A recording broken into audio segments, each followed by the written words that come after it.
jours, vous êtes nombreux à suivre King People. Merci d'être avec nous. Ce soir encore, nous allons rêver avec vous parce que nous parlerons mode tout à l'heure avec notre invité. Mais avant de parler mode, avant de parler même numérique, parce que notre dossier du jour va tourner autour du numérique. Le téléphone, tout le monde l'utilise, ordinateur et tant d'autres. Mais comment l'utilise-t-on en République démocratique du Congo, un pays qui a 80 millions d'habitants, mais seulement 3 millions utilisent Internet. C'est flagrant. Ce soir, avec Prudence Kossi. Ça va, Prudence? Bonjour, j'aime bien le collier. Merci, moi aussi. Allez, je vais piquer. On dit bonsoir à Priska aussi. Bonsoir. Bonsoir. La bonsoir nana les filles. franche. Ah oui, aujourd'hui je suis en... Ça te va trop bien. Japonaise apparemment. Hein, ah bah oui. Tu ressembles à une japonaise. Ah oui, c'est peut-être mes yeux, tout petits yeux. Alors, avant samedi, vous me manquez en tout cas. Hein, vous me manquez beaucoup. L'émission me manque. J'aime suivre l'émission moi aussi en fait. Ah bah oui, moi aussi. Je regarde la rediffusion, surtout la rediffusion le jeudi. Tout de suite, on va parler dossier du jour dans King People.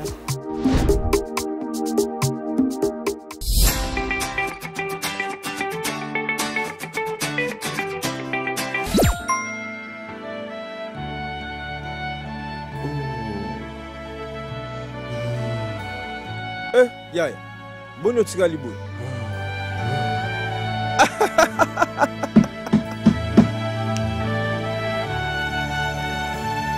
Vous souhaitez amuser vos proches? Changez votre voix selon votre choix. Trop fun! Voix féminine, masculine, d'un dessin animé ou d'un monstre.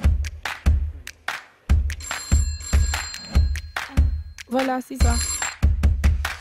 Allô? Salut toi, c'est Tania, la fille dans la bibliothèque. Oh, salut, c'est Sparta, ravi de t'entendre. Allô? Hey, ça va pas non? Ozo Monaté? Allô? Pour activer le service Magic Voice, envoyez un SMS au 1080 avec le numéro 1 pour l'activation journalière à 10 unités, 2 pour l'activation hebdomadaire à 50 unités et 3 pour l'activation mensuelle à 100 unités. Tapez étoile 1080 dièse ou appelez le 1080 suivi du numéro de téléphone de votre ami en commençant par le 9. Africell, le réseau du peuple, votre réseau. Le numérique est notre avenir, comme on le dit, que ce soit dans le domaine du commerce, que ce soit dans le domaine de l'économie, même dans les ménages aussi. Aujourd'hui, on fait des achats en ligne, on fait le marché en ligne aujourd'hui. Le numérique, on en parle trop. Le terme anglais dit digital, mais on reste quand même dans ce qui est Internet pour bien expliquer les autres. Internet, réseau, WhatsApp, Snapchat. Je connais quelqu'un qui aime beaucoup Instagram. Je dis ça, eh ben, j'ai dit rien. Instagram, c'est mon travail. Ça devient un travail maintenant. Non, mais c'est pas j'ai possible, des quoi. commandes, j'ai tellement de choses sur Instagram. Mais on reste coaché en fait après. Mais avec le corona, c'est du marketing en ligne en fait. Ouais. qu'on fait. Alors on dit que ça a fait voir aux Congolais que Internet c'est payant et qu'on peut l'utiliser autrement que pour rire, rigoler, s'envoyer des SMS, on travaille et on gagne beaucoup d'argent comme Prudence et Priska grâce à Internet. Ah oui. Moi, Ils ont gagné. Oui, je fais essentiellement du e-commerce, donc je gagne tout mon argent sur Internet. J'adore Internet. 80 millions d'habitants en République démocratique du Congo, pourtant 3 millions seulement utilisent Internet. Qu'est-ce qui se passe? Est-ce que ça coûte cher? Est-ce que c'est culturel? Est-ce que c'est parce que les infrastructures ne vont pas avec les choses? Qu'est-ce qui fait qu'aujourd'hui on soit si peu? L'écart est vraiment très grand, 83 millions. Je sais pas, c'est 1%, même pas 1% Même de pas la 1%. population. Non, c'est vraiment pas, c'est pas très bas. développé, c'est pas développé, c'est pas, on n'est pas habitué ici à ça. Et déjà, avoir un smartphone, il faut avoir un smartphone pour avoir un téléphone et ça coûte. Oui, ça coûte quand même. Ça coûte. Surtout si la le SMIC connexion ici internet est n'est pas. de 100, Voilà. 150 Donc il faut acheter un smartphone. Pour acheter un smartphone, peut-être qu'il faut. Est-ce que c'est vraiment le économiser téléphone des qui est le mois. problème? Et la connexion qui coûte Et quand la même. connexion. Moi, j'étais vraiment étonnée quand je suis arrivée au Congo de devoir tout le temps recharger. Et ça a un coût vraiment énorme comparé Mais il à. faut par trouver le exemple, en bon France. réseau. Oui, Africell Justement, Africell, non Voilà. seulement m'a c'est le sauvé bon la vie réseau, avec les il y a enfants. des téléphones qui sont Android chez Africell Ouais. qui coûtent presque pas grand-chose. Hein. Ouais. Du tout. Mais je Bon, pense c'est que pas c'est parce l'habitude. qu'Africell est là, Les mais gens- c'est parce que c'est vrai. Je pense que c'est Oui, non. l'habitude. Les gens ne savent pas utiliser. Utiliser. Et ils n'ont pas envie d'apprendre en fait à utiliser, je pense aussi. Parce qu'ils ne voient pas un bénéfice dedans, mais Voilà, le jour où ils ils voient vont pas comprendre l'intérêt. que une bonne connexion fait que tu peux avoir Ouais. facilement plus de sous. Mais et aussi va changer. Voilà, et aussi quand vous pouvez faire vos courses en vous rendant vous-même directement chez votre fournisseur ou directement physiquement, vous n'avez pas l'intérêt de faire ça. Alors que si, par exemple, comme nous en France, il y a le confinement et que tu veux manger, tu appelles Uber. Par exemple. Uber Eats. Mais ici, tu vas te déplacer ou sinon tu... Non, mais aujourd'hui, quand même, de plus en plus, on utilise Internet pour commander à manger, pour commander en fait tout. Alors que si tout le monde le fait, tu es obligé en fait. On t'oblige à le faire. Alors, beaucoup plus de restaurants aujourd'hui se sont adaptés avec le confinement. Croyez-moi que quand les restaurants n'ont plus d'entrée, ils se sont bien adaptés à préciser à leurs clients que maintenant ils font des livraisons à domicile. Alors justement, il y a Nicolas Petit qui est directeur de Microsoft France, lui a dit, en fait le problème c'est pas le numérique, c'est pas la technologie non plus, c'est plutôt la culture. C'est plutôt la culture, Prudence. Voilà, dans notre culture, on n'avait pas, nos parents ils n'avaient pas de téléphone, ils avaient des téléphones vos parents? Ah non. Voilà. Mais je me rappelle la grosse boîte, une autre époque, c'était une autre époque, c'était pas... En 93, en 94, il y avait l'espèce de télé, ça s'appelait comment encore? Télécell. Télécell, oh, il fallait être riche pour en avoir, il fallait être vraiment riche pour en avoir. Et puis c'était souvent des patrons, ce qu'on appelait à l'époque des PDG. Il n'y avait que des PDG qui avaient... Et puis Frimé là, ils avaient des grosses bagues, là ils en ont parfois deux. Maintenant si on te donne, c'est horrible. Non, c'est horrible. Moi je me rappelle, maintenant c'est la même chose quand je regarde mon 3310. À part le jeu Snake, le serpent. Ah oui, au début quand on ne maîtrise pas ce jeu, ça fait mal à la tête. Ah non, moi j'étais championne. J'aimais trop aussi avec mon Nokia 3310 là. Alors réellement, qu'est-ce qui se passe? Pourquoi il y a si peu de Congolais? Surtout, on va dire quand même que dans ces 3 millions, beaucoup sont concentrés à Kinshasa. À Kinshasa. Ailleurs, c'est parce que voilà, d'autres vont dire qu'il n'y a pas d'électricité. On ne sait même pas recharger en fait, c'est qu'on a. Et puis on n'a pas accès à Internet dans le fin fond, je sais pas moi. Ah non, les provinces ont quand même changé. Je dirais même limite, Lubumbashi est très proche de l'Afrique du Sud et donc ils ont un Internet mais terrible, magnifique. La connexion, la connexion elle est top.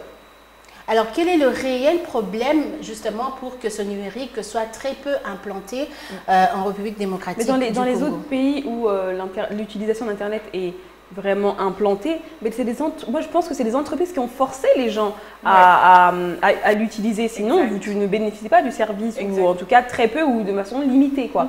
Du coup, je pense que si les entreprises font un effort d'imposer, tu veux ce produit-là, regarde sur le site, j'ai pas de site, bon, si cette entreprise-là m'a dit ça, celle-là, bon, peut-être que je m'y mette. Voilà. Alors que si personne s'y met, et même pour travailler, la population ne va pas le faire. Oui. Voilà. Alors toi justement, puisque tu disais, tu t'es créé une communauté, justement, c'est grâce au numérique. S'il n'y avait pas de numérique, tu n'allais pas avoir ton travail. Donc ça a une super place. J'allais pas avoir l'ampleur que j'ai. Par exemple, j'ai des commandes en ligne partout dans le monde. On a eu une commande en Afghanistan. Donc, oui, une Congolaise qui vit en Afghanistan. Il y en a des Congolaises là-bas. Je sais pas comment des Congolaises partout. Il y en a partout fortes pour vivre là-bas. Elles sont fortes quand même. Comment on vit là-bas en Afghanistan. Et ça m'a étonné de voir où les Congolais sont. Ils sont partout. Ils sont partout. Je me rappelle même d'une blague. Allez, c'est une blague. Un jour, on parlait du feu président Mobutu qui est arrivé aux États-Unis. Alors, il est allé dans une ville où il n'y avait que des blancs. Il n'y avait que des blancs, pas de noirs. Mais en se promenant dans la rue, il a rencontré une famille. Alors, cette famille-là, ils étaient des Juifs du Congo. Vous comprenez les Juifs du Congo? Ah oui, non, on a compris. Alors, ils étaient en train de le parler, mais correctement. Le vieux a regardé, il a dit non. Ah, qui ça, Amemi, qui ça. Bon, on ne peut pas dire l'autre ville. Amemi en Kotiawa. A dit ma casse, pour dire que le Congolais, finalement, il est partout, il est tenace dans le monde. Alors, comme on le disait tout à l'heure, c'est peut-être culturel, c'est quelque chose qu'il faut mettre dans la tête des Congolais. Il faut ancrer dans le quotidien des gens. Voilà. Et la Covid a bien aidé aujourd'hui. Il y a des cours en ligne, par exemple, Tacon Africelle et tout. Il y a même des professeurs qui enseignent aujourd'hui grâce à WhatsApp. On va revenir sur cette affaire WhatsApp, on va revenir là-dessus en tout cas. Les cours en ligne, ça. Alors, pour conclure, le numérique, on s'en sert, oui, mais est-ce qu'on s'en sert mal? On s'en sert ici. Je dirais par exemple, j'ai été étonnée par exemple d'ici de voir que WhatsApp, ça marchait bien, on fait du business ici sur WhatsApp, alors que dans d'autres pays, on va faire du business sur Instagram. On vous escroque aussi sur WhatsApp. Hein. Oui, il y a eu des ristournes, ces genres de tantines, comme on appelait, tantines, l'ikelemba sur WhatsApp. Vous avez pas entendu parler? Oui, j'ai entendu, oui. Donc c'était des escroqueries sur WhatsApp. Sur WhatsApp, oui, tout à fait. Certainement que vous aussi à la maison, vous avez eu peut-être à vivre cette aventure avec WhatsApp. C'était une fois de plus du numérique. Donc là, en ce moment-là, puisqu'il y a manque de culture, on n'a pas très bien enseigné les gens sur le numérique. Du coup, on a beaucoup de méfaits aussi sur le numérique. Ouais. Et les gens, ils ne savent pas qu'avec Internet, on peut faire beaucoup d'argent. On peut faire vraiment beaucoup d'argent. On peut toucher des gens jusqu'en Afghanistan. Ça m'avait choqué. Ouais. Ça m'avait choqué. On l'a même remercié parce que bon. Moi, j'ai des commandes d'Inde, j'ai des commandes au Japon. Ouais. Je vends des maillots de bain au Japon, en Iran aussi. Donc vraiment, c'est. En fait, Internet, c'est comme si on a accès à tout le monde. On a accès à tout et n'importe quoi aussi. Donc voilà. Le numérique, c'est vrai qu'on s'en sert, le digital, c'est très important, c'est l'avenir justement, comme nous l'avons dit au début, puisque nous l'utilisons pour tout, dans tous les domaines aujourd'hui de notre vie. On l'a même expérimenté pendant le confinement, on a même prié grâce au numérique. Voilà, donc c'est important, il faudrait simplement qu'on canalise et qu'on apprenne comment utiliser justement ce numérique pour que demain, ça ne devienne pas une bombe à retardement. Ouais.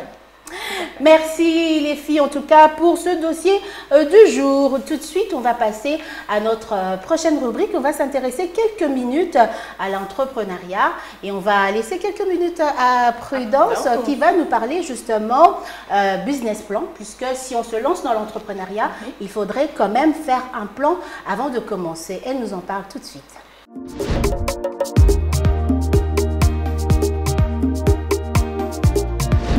Nous sommes là à notre rubrique entrepreneur avec Prudence Kossi qui, comme je l'ai dit, va nous parler un tout petit peu de l'importance justement de faire un business plan avant de se lancer dans l'entrepreneuriat. Comment on le fait? Est-ce que c'est important, Prudence, de faire d'abord un plan? Business plan, je pense que c'est d'abord un plan avant de commencer toute chose. Alors un business plan, c'est un document dans lequel on va mettre un peu toutes les informations nécessaires au lancement de l'entreprise. Et là, on va mettre le budget, on va déjà estimer les coûts de l'entreprise. Donc, on va faire une liste de tout ce dont on a besoin pour mener à bien le projet.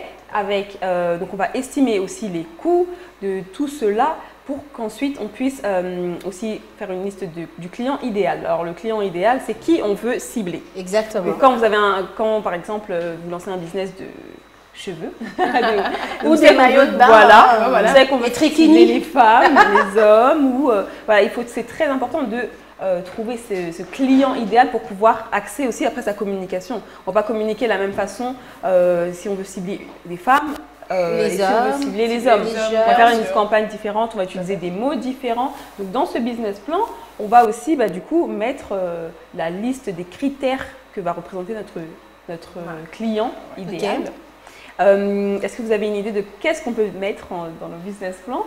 Alors, j'ai jamais fait du business de manière assez professionnelle. C'est du genre, je suis tombée sur quelque chose qui coûte 2 $, mais je suis dans un milieu où si je vends à 10 $, voilà. Prisca va acheter son problème. Donc, je sais pas trop ce qu'on peut y mettre. Toi, tu sais ce qu'on peut mettre dans un business? Enfin, le business plan, je pense que le mot, il est un peu peut-être très théorique, mais on va dire un plan ou une illustration. Une étape, tu fais des étapes. Un plan, c'est plusieurs étapes. Okay. Voilà, c'est ça. Donc, tu fais plusieurs étapes. Comment déjà, tu vas vendre quoi? Voilà, ce qu'on va déjà exactement. Ce que tu et vas où vendre. On va trouver le produit. Voilà. Okay. Où on va se fournir, combien ça va nous coûter et combien on va le vendre. Du coup, on va calculer la marge, etc. Du coup, ce business plan, il est hyper important pour axer la communication, voir si on va gagner de l'argent. Parce qu'il y a beaucoup de gens aujourd'hui, bon, je vais me prendre ça à 2 €, je vais le vendre à 10 € par exemple, je vais gagner 8 €. Mais en fait, j'ai le transport, j'ai l'emballage, j'ai la communication, tout ça qui nous a coûté. Mais en fait, au final, on pense qu'on gagne, mais on ne gagne pas. Et surtout, à 10 $, qui va acheter? Voilà. Le problème, si tu es dans un environnement où personne a besoin de ton produit, tu fais comment? Voilà pourquoi un business plan peut être financé par tellement de gens ou peut-être par... Est-ce qu'il faut un professionnel justement pour te faire ce il faut business tu es seul à avoir il y a des professionnels qui le font, mais on peut le faire soi-même. On peut le faire soi-même. C'est super important d'avoir ce plan-là finalement. Ah oui, ça donne de la crédibilité, je pense aussi. C'est un plan qu'on met par écrit ou par document, peu importe. Mais bien sûr, c'est important. Moi aussi, je me disais non, c'est pas important. Et au début, je l'ai pas fait.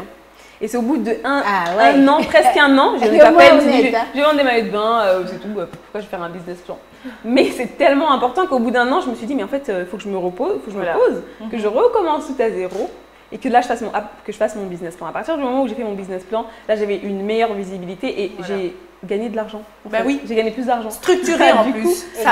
Tu structures ton business. Parce qu'on se rend compte qu'on parlait à la mauvaise cible. Du coup, on a un produit qui est unisexe, on va dire, mais on va plus s'adresser aux hommes. Ce business plan peut être modifié au cours de bien sûr, rajouter, enlever.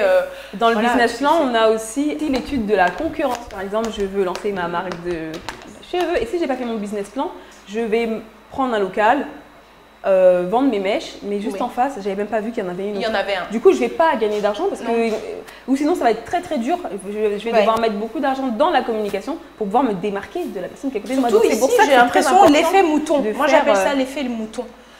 Tu vois ton voisin faire tu fais un hôtel, tu vas faire un hôtel aussi. Vous êtes dans une ville où c'est très centré et vous avez 150 000 hôtels.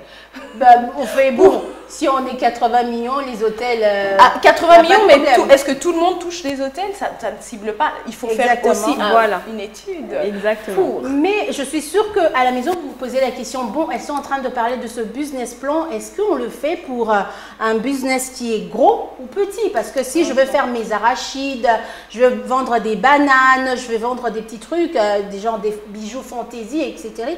Est-ce que je dois avoir un business plan? Moi, je pense qu'un business plan, c'est pour toutes les personnes qui souhaitent se lancer sérieusement et de manière en faire leur business, leur activité principale. À partir du moment où c'est votre gagne-pain et c'est votre seule source de revenus, il faut le faire. Eh bien, ça c'est dit, c'est important d'avoir ces business plans si vous voulez être vraiment professionnel, vous lancer dans les affaires comme il se doit. Merci beaucoup, mesdames. Surtout, Prudence, de nous avoir ouvert les yeux sur le business plan. Allez, c'est parti. On va se poser un tout petit peu parce que tout à l'heure, ce qu'on va faire, si je vous dis... Je suis très musique là, je sais pas pourquoi. Oui, c'est ton sonnet comme jamais. Comme jamais. On va parler SAP puisque tout à l'heure on va recevoir un invité. Eh bien lui, il est styliste. Il baigne dans la mode, il nage dedans. Je suis sûre que voilà, mesdames, vous êtes très mode maillot. Et je le connais et je suis fan.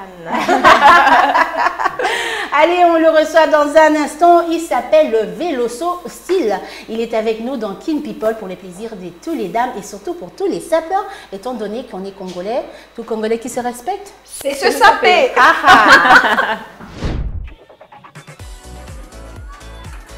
Yes. Oh, boni makele boyeko. Ozomona moi makasi ote. Obandi liboma. Na gagné, Nzambe, na gagné, naza gagnant. Imaginez que na poussé le coutu de gagner tina 5 millions de francs congolais mikolonionso. À partir de l'eau, benganga les gagnants. O gagné nini? Les gagnants payent à nini? Il y a 5 millions de francs congolais. 5 millions? Mais oui. Wapiango? Yangoyo. Au ndenge nini? Na Frisel na 50 unités, il faut que tu mingi pour nous mettre sa chance na yo. Na 50 unités, vous avez la chance moko, na 100 unités, vous avez la chance ni baleti. Pesanga ici ya Frisel, pesanga pe 50 unités. OK. Wapi c'est ma Frisel? Comme il boba netinga? Nga pe frère na sala le gagner ya Frisel, na gagner, na fêter.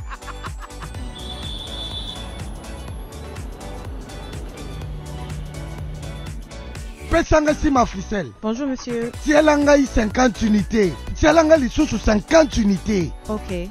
Baki tielanga tina 100 unités. Eh, ezali kamba 5 millions. Le gagnant lelo ezangai.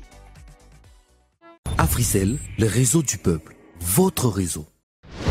L'invité de ce soir dans Kin People, eh bien, vous l'aurez compris à travers ce petit son que nous avons fait, il est styliste, coach en images, il est créateur de mode, il habille des célébrités du monde entier, fils d'un ancien producteur de musique et d'une femme avec un goût très accentué, en tout cas du luxe et de la mode, surtout du style. En lui mouvent plusieurs contrées, on parle de l'Angola, on parle de la RDC et bien évidemment du Portugal. Eh bien, dans ce milieu très fermé que de la haute couture, il a su se frayer un chemin, pas que, il a imposé son nom et son style. Eh bien, ce soir, il nous fait honneur, il s'appelle Veloso Style.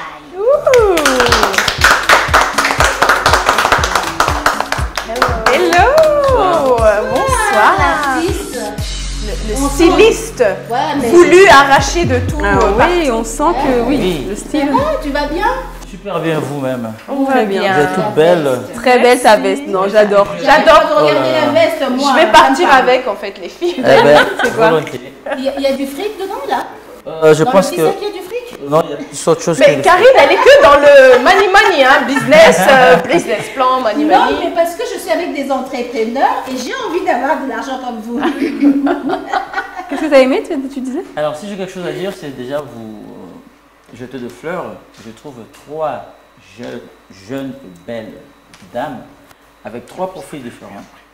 C'est-à-dire une qui a une coiffure avec des franges super blondes, avec un joli sourire. Je vois une dame qui est très charismatique et imposante avec une coiffure vraiment bien fait à l'afro. Et voilà une autre qui est une autre super black. Donc, elle a tout ce qu'il faut. La des belles, la plus belle. Donc, voilà. En tout cas, je suis flatté d'être parmi vous 3. Et merci pour cette invitation. Alors, pour faire un petit portrait, allez, on ne va pas faire un portrait traditionnel. Il faut dire que Veloso Style a donc hérité ce goût du style, de la mode, du luxe de ses parents. Comment ça s'est passé? Comment directement? C'était très tôt? Qu'est-ce qui s'est passé en fait? Ce qui s'est passé, c'est le milieu que moi je suis né en fait, entre les années 80 et les années 90. Pendant qu'à cette époque-là, ici à Kinshasa d'ailleurs, parce que les gens doivent retenir, parce que beaucoup se posent beaucoup de questions. Oui. Oh, where from? Je viens d'où? Alors, je viens de Kinshasa, c'est vrai. Je suis angolais, portugais et mongo à la fois, d'ailleurs, pour essayer d'accentuer un peu ce qu'on fait. Donc, je suis né vers ces années où mon père il fut le producteur de Luambo Makiadi, de Vive à la musique à la fois. Le grand Luambo Makiadi. Exactement. Il fut ami à M. Jules Chungo Mbadio, Papa Wemba, paix à son âme. Donc, pendant ces époques, vers les années 80-90, la tendance était vraiment là-dessus, à Kinshasa. Et d'ailleurs, je tiens à rappeler les gens, le premier vidéoclip que Papa m'a fait, c'était avec la voiture de mon père, ce qu'on appelait... il vient de loin, hein? Exactement. Donc, moi, je pense, le fait que mon père a côtoyé ces gens qui étaient ses amis, donc la tendance était là, il venait à la maison, je voyais comment les choses allaient, ça allait super vite. Et ma mère aussi, c'est une dame qui a toujours du goût jusqu'à aujourd'hui. Elle avait trop d'avance entre le goût américain et puis c'est la femme d'un producteur de musique. Donc voyager, elle pouvait s'imprégner de toutes les cultures et toutes les modes du monde. Exactement. Je pense que moi et ma mère, on a partagé presque de mêmes valeurs dans le sens où elle vient du Portugal, elle est portugaise et le mongo à la fois. Et puis moi, je suis mélangé, je suis mongo, je suis portugais et angolais à la fois et congolais. Oui, moi aussi je suis angolaise. Le multiculturalisme. Oui. Tu as une sœur à côté. Oh, et tout bien. Mais moi je suis mongo, enfin mongo, je suis d'Équateur, Mungwandi. Mungwandi, donc moi je suis tout ce que vous voulez. Mais não falo português. Não falas português, mas consegue falar mais ou menos. Bon, là, qu'est-ce qu'ils sont en train de se Quem que fala? Donc elle dit, elle ne parle pas très bien portugais, alors il dit, mais non, il faut parler portugais. Merci interprète, et c'est super. Alors c'est vrai que tu as commencé du shopping très tôt avec ta maman justement puisqu'elle avait déjà vu que tu avais ce goût-là et tu l'as harcelé.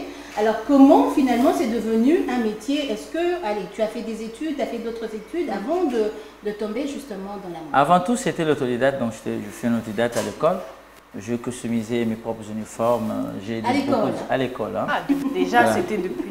C'est vrai, nous avons eu la chance de faire des écoles un peu dans nos pays d'où je viens, entre Congo, l'Angola, Portugal et autres. Donc le fait que j'avais ce genre de collègues, et j'étais quelqu'un qui a toujours cultivé et développé l'art de singularité. C'est-à-dire parmi le foule ou parmi les collègues, je voulais toujours me distinguer en ne pas vouloir porter de même tenue que tous mes collègues. J'imagine que ça devait être un enfer les uniformes. C'est vrai, c'était vraiment un enfer. Car on se ressemblait tous. D'ailleurs, malheureusement, je pense même peut-être qu'on pourrait projeter certaines photos. Quand je fus jeune, quand j'avais encore 16 ans, 15 ans, j'avais des cheveux afro, des looks différents qui permettaient de distinguer. Donc pour développer l'art de la mode, comme Karine m'a posé la question, donc ça a commencé à l'école. À l'école, quand je faisais du collège, lycée, tranquillement, normal. Mais par la suite, je l'ai développé le fait de vouloir se distinguer. Et par la suite, à cause de mes voyages, pour changer de pays vis-à-vis à mes origines, au pays de vacances, ça faisait en sorte que je puisse avoir une touche, un coup d'œil différent. C'est-à-dire en quittant l'Angola, partir vers le Portugal, les looks sont différents.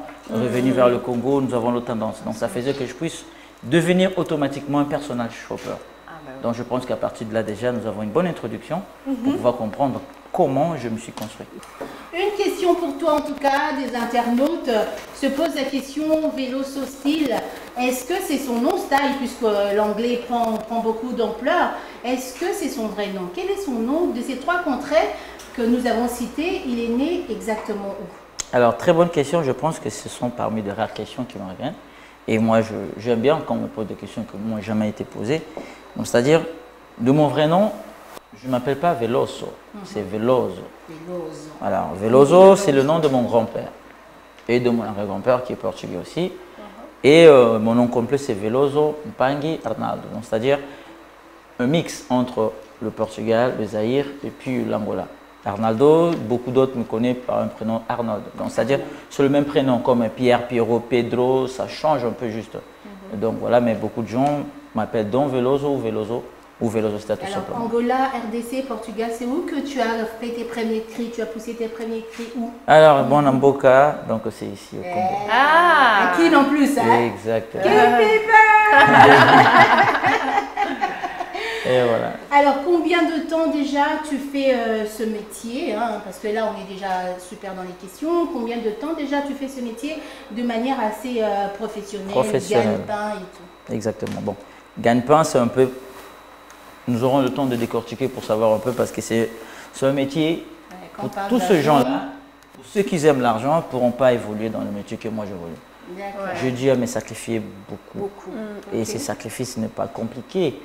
Il suffit juste d'accepter de travailler gratuitement pendant un petit moment. Et faire les preuves, non? Faire pas forcément de preuves, grimper des échelons. C'est-à-dire je travaille pour... Prisca et Prisca va me présenter à quelqu'un d'autre, c'est là, et ça monte, avoir l'agenda carnet d'adresse. Parce que j'ai vu, je me suis un peu documentée sur toi. C'est vrai. J'ai vu que tu as plein de stars et de célébrités, dont Taiga. C'est ce qu'on voit dans les images. Les images vont passer. On peut aussi justement voir Taiga, ouais. Exactement. Taiga m'a été, voilà, si vous savez, je travaille avec Ney Pior. Ney Pior à Paris, c'est comme ma marraine dans le domaine de ce grand monde de la mode.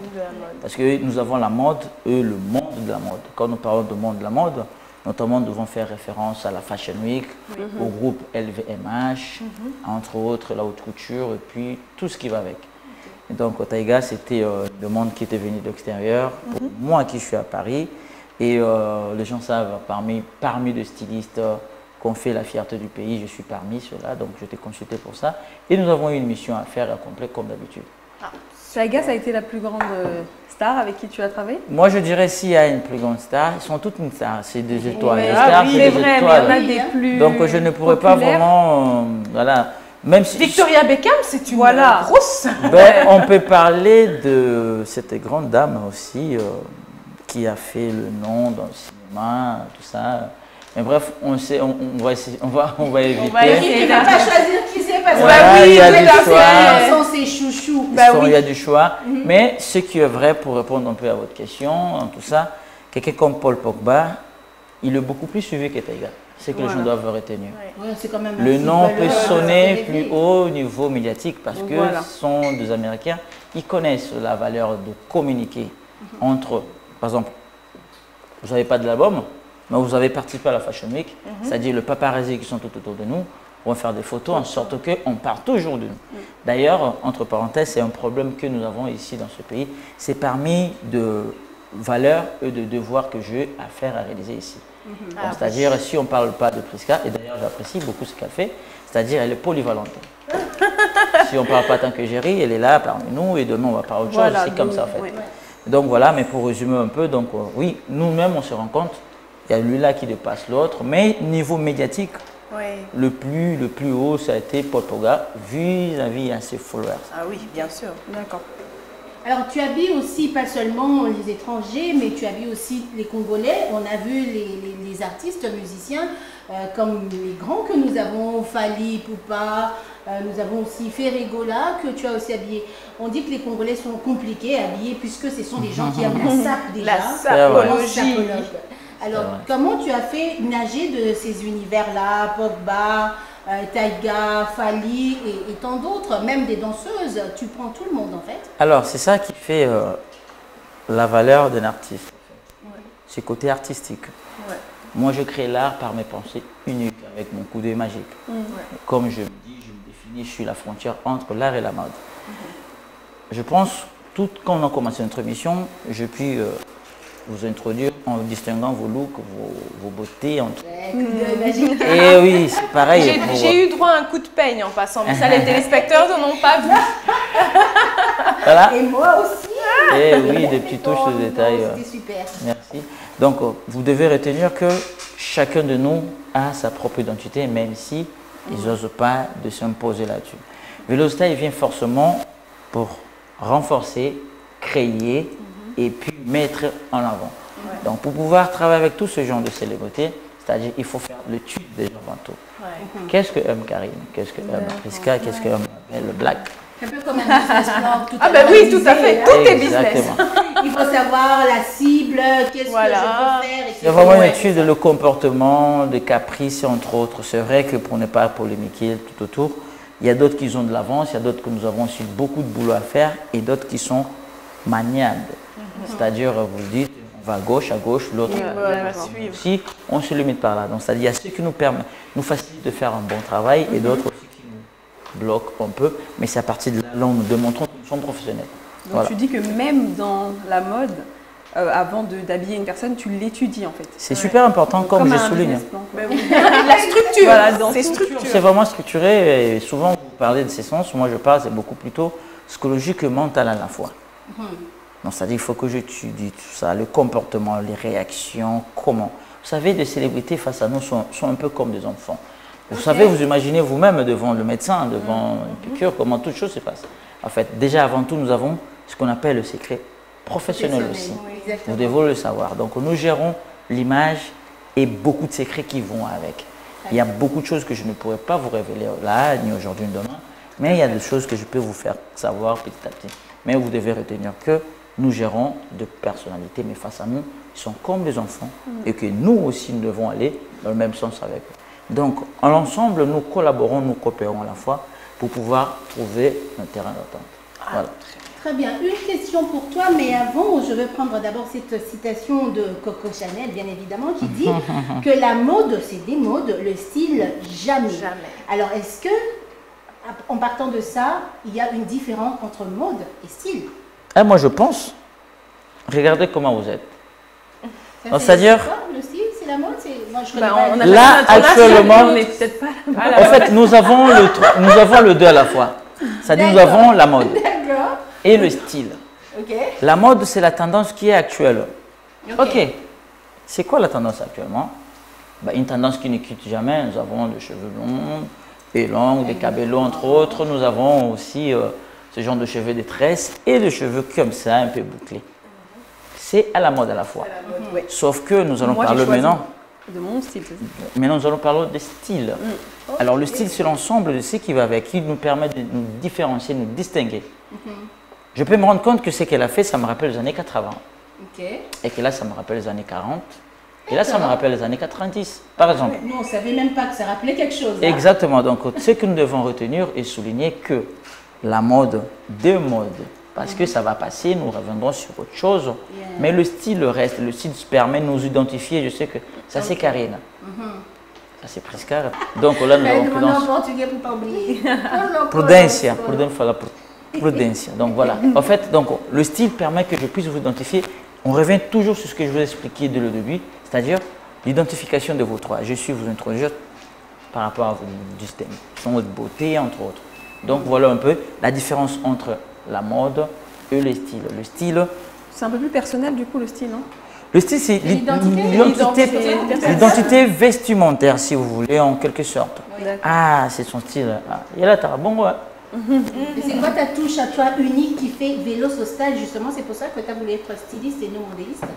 Alors, si je voulais être styliste, c'est avant tout, c'était cette liberté du choix de penser, de s'imposer d'ailleurs. Vous savez, bon, je n'entrerai pas sur ce terrain, mais beaucoup de gens ont l'impression que dans notre domaine de la mode, tous ceux qui sont là sont beaucoup plus des homosexuels ou sont qui ont d'autres orientations sexuelles.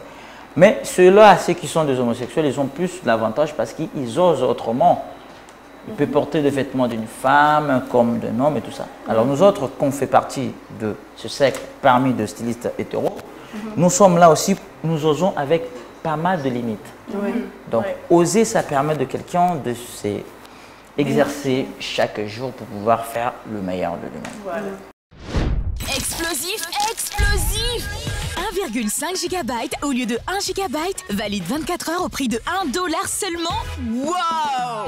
Africell est toujours le premier à vous proposer un large choix de ses forfaits originaux et excellents qui s'adaptent à vos besoins. 1,5 GB à $1. Profitez dès maintenant des avantages exceptionnels et du meilleur de l'Internet grâce au forfait explosif d'Africell. Obtenez 1,5 GB au lieu de 1 GB, valide 24 heures à $1 seulement. Wow! C'est explosif!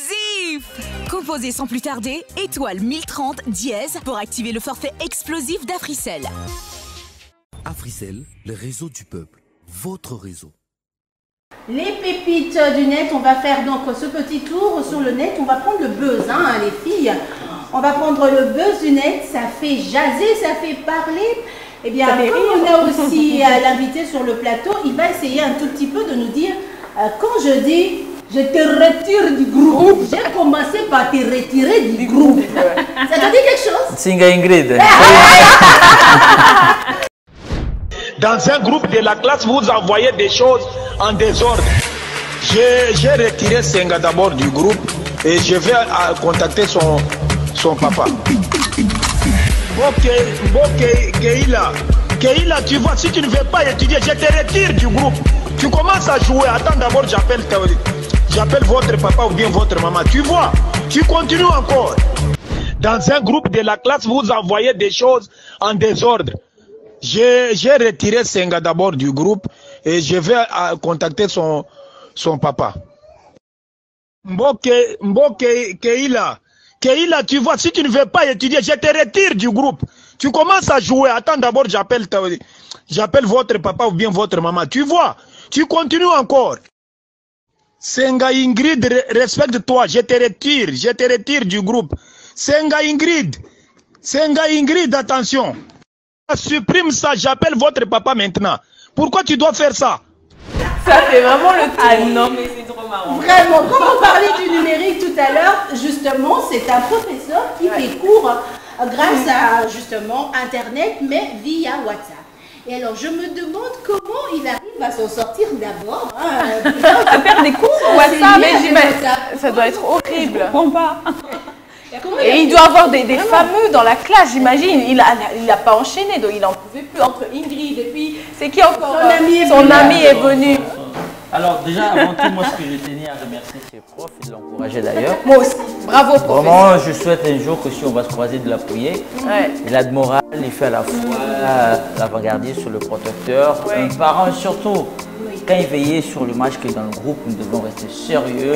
Je ne sais pas quel était le genre de vidéo que Ingrid avait envoyé, mais ça leur a rendu un peu fou. Ingrid, je vais te retirer du groupe. Ingrid Senga. En plus, c'est sur Internet, c'est vrai qu'ils ne voient pas les élèves miti à ce que ça reste comme si on était à l'école, donc que chacun puisse se respecter. Et ce qui est marrant, c'est quand même quelque chose qui était vrai. C'était oui. C'est côté réel en fait, c'est côté réel et comique à la fois. Et rarement les gens arrivent à me faire rigoler, mais il y a eu l'épisode 2 et 3, je crois. Non, mais genre, voilà, il y a le plateau. Merci maman. Je tiens à signaler sur le plateau que ce joli plateau a sorti